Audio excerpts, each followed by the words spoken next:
काकभुशुंडी रामायण अनसुनी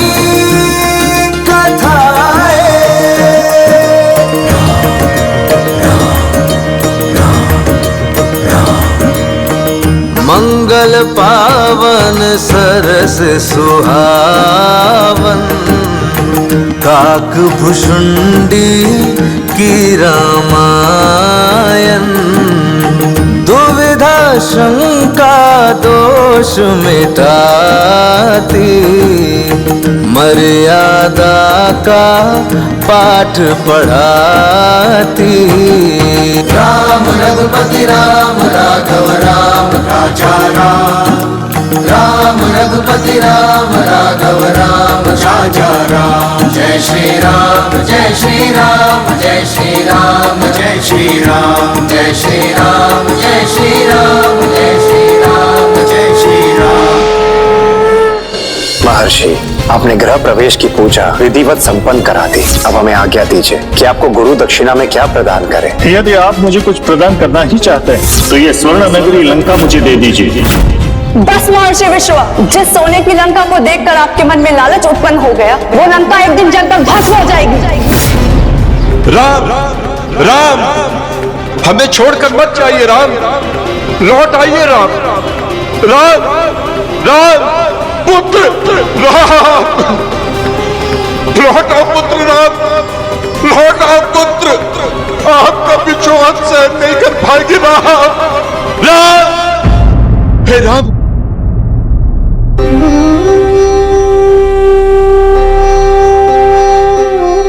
हे प्रभु,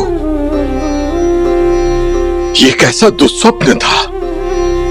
मेरे लाल मुझे छोड़कर मुझसे दूर जा रहे थे। कदाचित मेरे तो प्राण ही निकल जाते।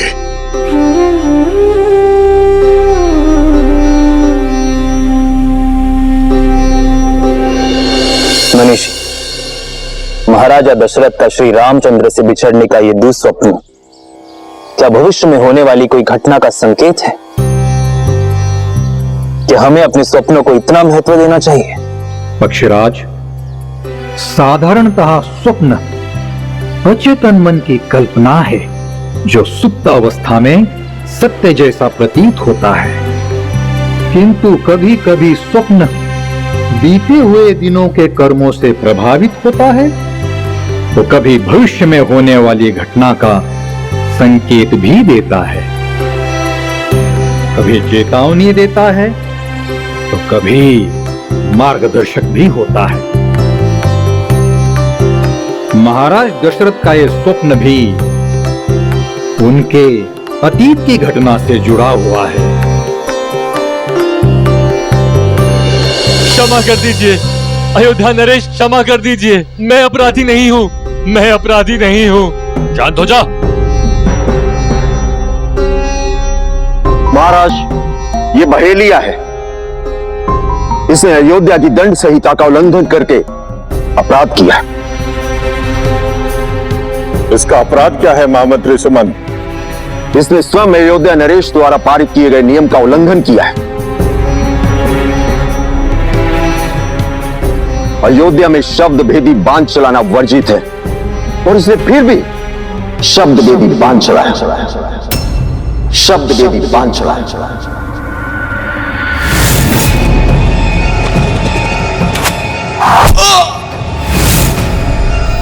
क्षमा करें महाराज, क्षमा करें, मुझे तो ज्ञात ही नहीं था कि अयोध्या में शब्द भेदी बाण चलाना वर्जित है महाराज। हम वृद्ध अंधे माता पिता की हाय लगेगी तुम्हें। आपने एक बाण से एक नहीं 3 प्राण हारे हैं। अंधे वृद्ध माता पिता कुछ ना कर सके, किंतु तुम्हारे पास सब कुछ होते हुए भी कुछ नहीं कर पाओगे। एक अंधे लाचार पिता का श्राप है तुम्हें। महाराज, भूल अनजाने में हुई है, पुनः ऐसी भूल कदापि नहीं होगी महाराज, नहीं होगी। नियम और विधि की संहिता के ज्ञान का ना होने का अर्थ ये नहीं है कि व्यक्ति का अपराध कम हो जाए। क्षमा करें महाराज, क्षमा करें, मैं कोई और व्यवसाय कर लूंगा। मेरे माता पिता वृद्ध हैं, उनका एकमात्र सहारा मैं ही हूं। यदि मुझे कारावास हो गया तो वो असहाय होकर प्राण त्याग देंगे महाराज, प्राण त्याग देंगे। क्षमा कर दीजिए महाराज, क्षमा कर दीजिए, क्षमा कर दीजिए महाराज।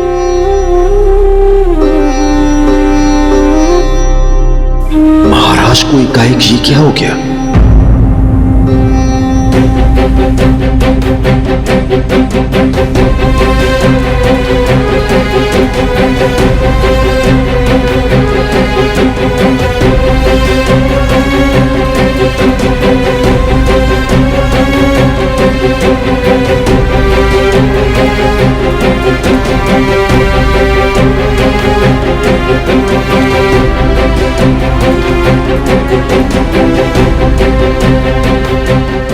युवक, तुम्हारा दंड यह है कि अब तुम आघात नहीं करोगे। निरीह प्राणियों को मारना अनुचित है। जिस सारस की तुम्हारे तीर से हत्या हुई, तुम उसके परिवार की खोज करके उसकी सुरक्षा करोगे। यदि कोई अन्य व्यवसाय नहीं मिलता तो तुम्हें सेना में सम्मिलित कर लिया जाएगा। महाराज की जय हो, गुरुदेव की जय हो, अयोध्या नगरी की जय हो। मनीषी, ये महाराज दशरथ को क्या हुआ? ये ऐसे राज दरबार से उठकर क्यों चले गए? क्योंकि पक्षीराज पूर्व में किए गए कर्म कभी पीछा नहीं छोड़ते। वो चाहे महाराज दशरथ हो या दशानन। किंतु मनीषी, स्वर्ण नगरी लंका असुरराज सुमाली, माली और माल्यवन के आधिपत्य में कैसे आई? माता पार्वती के श्राप से शापित देव नगरी लंका आसुरी नगरी कैसे बन गई, इसकी कथा भी बड़ी रोचक है। कुछ क्षण के उपजे लालच के कारण जो अनर्थ हुआ, उससे महर्षि विश्रवा घोर ग्लानि में डूब गए। किंतु जो होना था हो गया। ग्लानि में डूबे विश्रवा ने लंका कुबेर को सौंप दी और स्वयं अपने आश्रम में जाकर तपस्या में लीन हो गए। अब समझा इसे कुबेर की लंका क्यों कहते हैं। फिर क्या हुआ मनीष? पक्षीराज, मैंने आपको आरंभ में बताया था ना कि राक्षस राज सुमाली आदि लंका पर अपना आधिपत्य जमाना चाह रहे थे। किंतु जब महादेव ने लंका को अपने निवास के लिए चुना तो वो शांत हो गए। क्योंकि एक तो समस्त असुर देवाधिदेव को अपना आराध्य मानते हैं और उनसे टकराने का साहस किसी में नहीं है। जब उन्होंने देखा कि कुबेर का आधिपत्य लंका पर हो गया है तो उनका लालच जाग उठा और उन्होंने लंका पर चढ़ाई कर दी।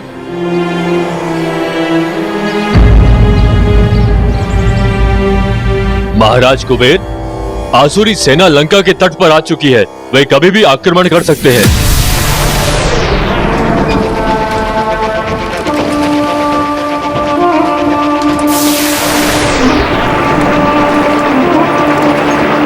रक्षराज सुमाली की जय, रक्षराज सुमाली की जय, रक्षराज सुमाली की जय, रक्षराज सुमाली की जय, महाबली माल्यवान की जय, महाबली माल्यवान की जय, महाबली माल्यवान की जय, महाबली माली की जय।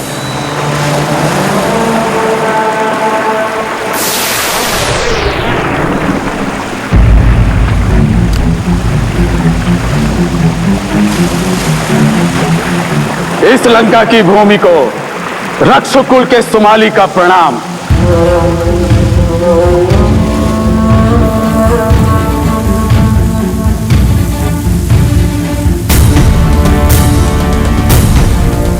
चलो सुमाली। रक्षराज सुमाली की जय, रक्षराज सुमाली की जय। असुर राज सुमाली एवं उनके भाइयों माल्यवन और माली ने कठोर तपस्या करके अनगिनत शक्तियां प्राप्त की हैं, किंतु हम उनका सामना करेंगे। प्रणाम महाराज।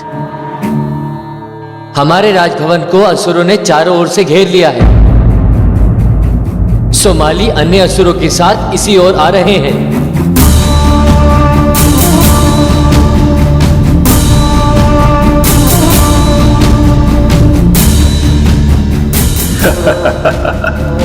आइए रक्षराज सुमाली, लंका की राजभवन में आपका स्वागत है।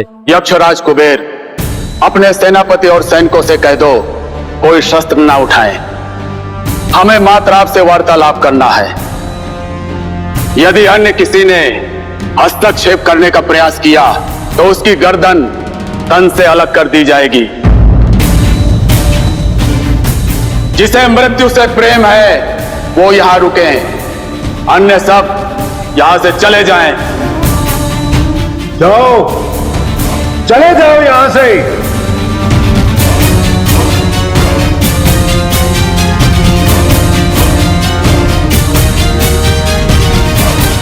यक्षराज, हमें गले लगाकर हमारा स्वागत नहीं करेंगे आप?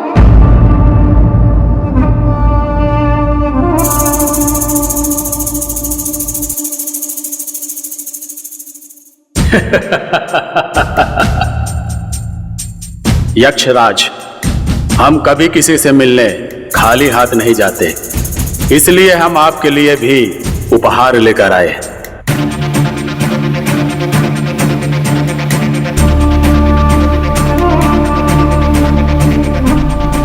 स्वीकार कीजिए।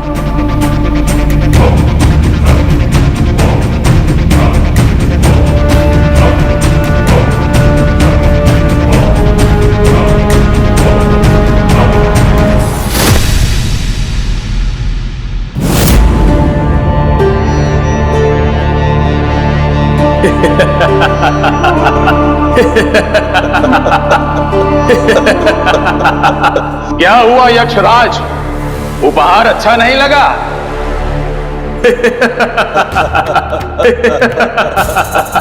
पहनकर तो देखिए, ये स्वर्ण की चरण पादुका हम सोने की लंका के स्वामी के लिए ही लेकर आए। ये आपके चरणों की शोभा बढ़ाएंगी। पहनिए ना। हाँ हाँ, पहनिए इन्हें। ये मेरे माप से बड़ी हैं, मेरे पाँव में नहीं आएंगी। अच्छा, उचित कहा आपने यक्षराज। ये पादुका आपके चरणों में नहीं आएगी, क्योंकि ये महाराज सुमाली की हैं। तो क्या हुआ? दोनों पादुकाएं पहनिए महाराज, और थोड़ा चलकर देखिए, हो सकता है आपको अच्छा लगे। स्वर्ण की बनी है ये पादुकाएं। हाँ हाँ, पहनिए इन्हें।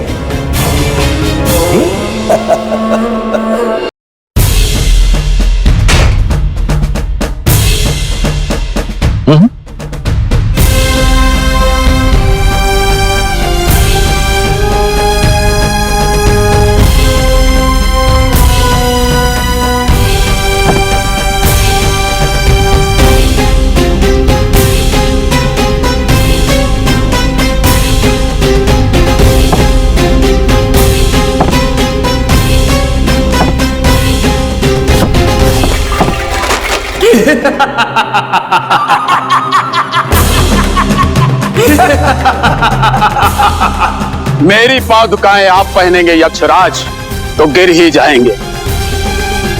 ये लंका कब की हमारी हो गई होती, किंतु महादेव ने इसे अपना निवास चुन लिया, इसलिए हम शांति से बैठ गए। दुर्भाग्यवश ये लंका आपकी झोली में आ गिरी। अब सोचिए, यदि अब भी आप मेरी पादुकाएं पहन सकते हैं, मेरी लंका पर शासन कर सकते हैं, मेरे सिंहासन पर बैठ सकते हैं, तो जाइए बैठिए। लंका का राज सिंहासन आपकी प्रतीक्षा कर रहा है। असुरराज, सत्ता सदैव शक्तिशाली के हाथ में होती है। आज आप शक्तिशाली हैं, संभालिए लंका का शासन। वैसे भी मुझे ये मेरे पिताश्री महर्षि विशर्वा ने भेंट स्वरूप दी थी। मैं तो बस उनकी आज्ञा का पालन कर रहा था। तो जाइए यक्षराज, जाइए और जाकर अपने पिताश्री से कह दीजिए कि लंका के इस राज सिंहासन पर शासन करने वाला शासक आ गया है। जाइए।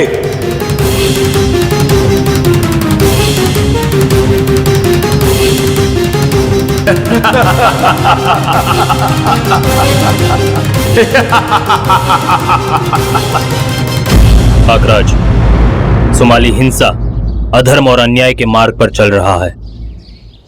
विधाता के विधान का उल्लंघन है ये। जबकि सनातन धर्म वसुधैव कुटुंबकम अर्थात समस्त विश्व एक परिवार की अवधारणा पर आधारित है। जियो और जीने दो के सिद्धांत का प्रणेता है। सुमाली उसे नष्ट करने का आवाहन कर रहा है। पक्षीराज, असुरों का स्वभाव ही है हिंसा, अधर्म और अन्याय को रक्ष धर्म से जोड़कर संसार को आतंकित करना। संसार में विभिन्न सभ्यताओं के लोग भिन्न भिन्न रीतियों, नीतियों और परंपराओं के साथ प्रेम से रहते आए, एक दूसरे का सम्मान करते हैं। यही सभ्य समाज की पहचान है। किंतु ये असुर रक्षण के नाम पर भक्षण करके समाज की इसी पहचान को नष्ट करना चाहते हैं।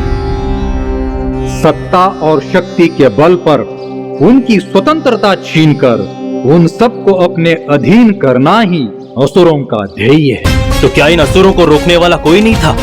क्या इन असुरों ने इंद्रदेव की नगरी पर स्वर्गलोक पर विजय प्राप्त कर ली? असुर भ्राताओं माली, सुमाली और माल्यवान ने इंद्रलोक पर आक्रमण किया। तपस्या से प्राप्त हुई शक्तियों ने उन्हें मदांध बना दिया था। अहंकारी माली ने स्त्रियों को प्रताड़ित किया, बालकों और वृद्धों को सताया। देवता जब युद्ध में हारने लगे तो श्रीहरि स्वयं धर्म की रक्षा के लिए आगे आ गए। उनके सुदर्शन चक्र ने जैसे ही माली का सर काटा तो राक्षसों में भगदड़ मच गई। अपने प्राणों पर आया संकट देखकर सुमाली आदि राक्षस गुफा कंदराओं से होते हुए भागकर पाताल लोक में जाकर छुप गए। दूसरी ओर सुमाली से पराजित हुए कुबेर को उनके पिता महर्षि विश्रवा ने तपस्या करने का परामर्श दिया।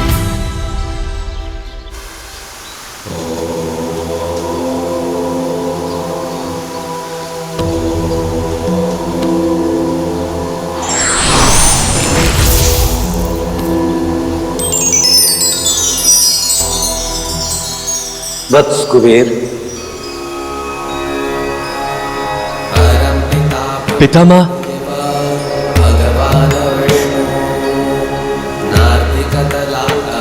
प्रणाम पितामह। आपने मेरी सुन ली। मन को मलिन मत करो पुत्र, हमें सब ज्ञात है। सुमाली आदि असुर हमसे ही वरदान पाकर अत्याचारी हो गए थे, परंतु अब उन्हें उनके कर्मों का फल मिल गया है। अब वो पाताल लोक में रहने के लिए विवश हैं। अतः तुम जाकर लंका का शासन पूरा संभाल लो। रक्षराज सुमाली की जय! रक्षराज सुमाली की जय! रक्षराज सुमाली की जय! रक्षराज सुमाली की जय! रक्ष वीरों, ब्रह्मदेव ने सृष्टि की रचना करते समय देव, दानव और राक्षसों में कोई भेद नहीं किया। फिर ये देवता हमसे श्रेष्ठ कैसे हो गए? वो स्वर्ग का ऐश्वर्य भोग रहे हैं, हमारे भाग का भी सुख छीनकर वो आनंद से रह रहे हैं, और हम धरती पर कंद मूल फल खाकर अपना जीवन व्यतीत कर रहे हैं। क्या आप सबको नहीं लगता ये अन्याय है? ये अन्याय है। ये अन्याय है। इंद्र देवों का राजा स्वर्ग में अप्सराओं से नृत्य कराता है, पूरा पान करता है, गंधर्व उसके दास है, उसकी प्रशंसा के गीत गाते हैं वो, और इस धरा पर रहने वाले आर्य ऋषि मुनि मानव सब उसे यज्ञ द्वारा भविष्य देते हैं। रोकना होगा ये सब।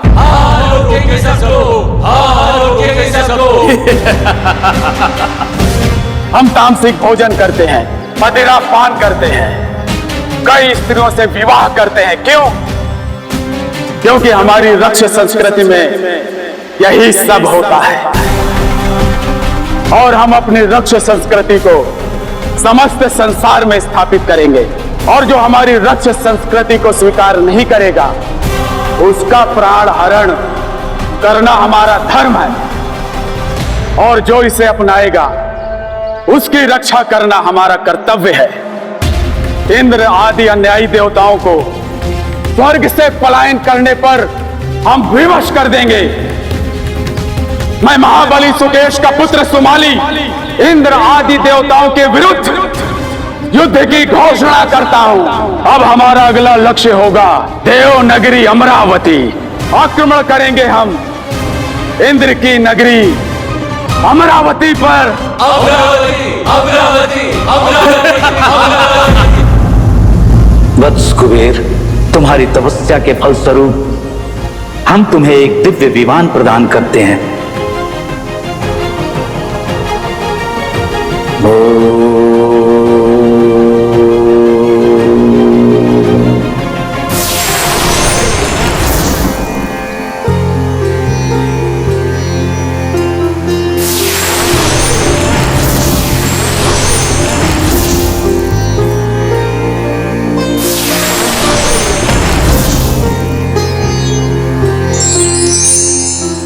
पुत्र कुबेर,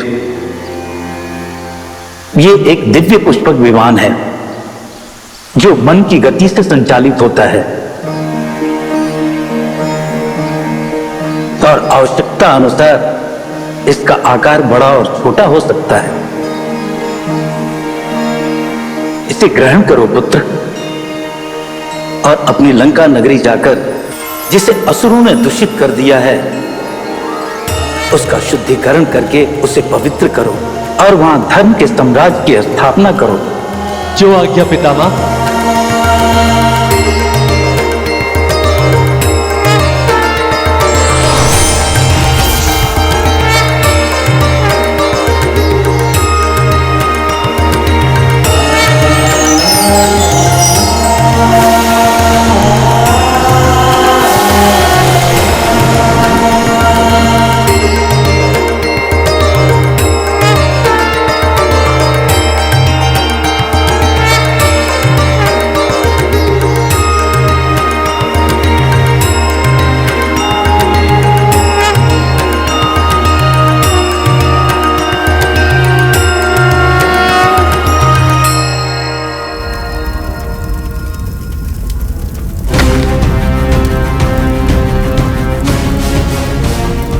से झूठ नहीं बोलते।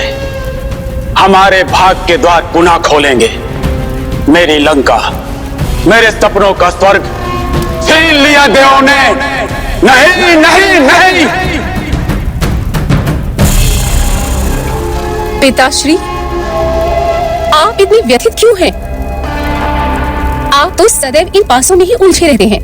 कैकसी, मेरी पुत्री, मेरे पासों का संकेत तुम्हारी ओर है। अच्छा, तो इन पासों ने भविष्य के दर्पण में झांककर आपको कौन सा चित्र दिखाया है? पासे झूठ नहीं बोलते कैकसी।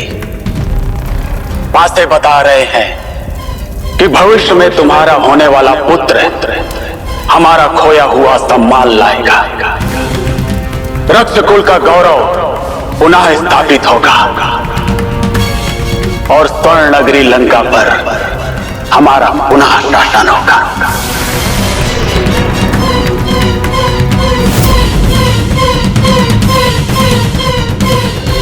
मुझे बहुत जोरों की प्यास लगी है। अवश्य ही आसपास कोई नदी या सरोवर है, मैं वहां से जल लेकर आता हूँ। ये पानी लगता है कोई हिरण पानी पी रहा है।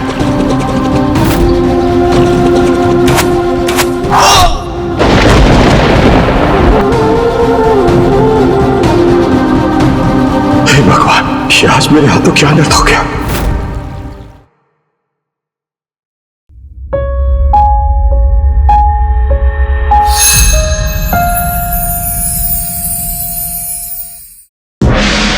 धरती और गगन में गूंजे श्री राम जय राम जय जय राम। सृष्टि के कण कण में गूंजे श्री राम जय जय राम। आदि यही है अंत यही है श्री राम जय जय राम।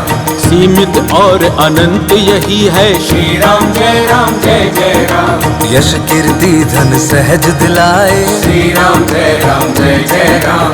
भव से नैया पार लगाए श्री राम जय जय राम।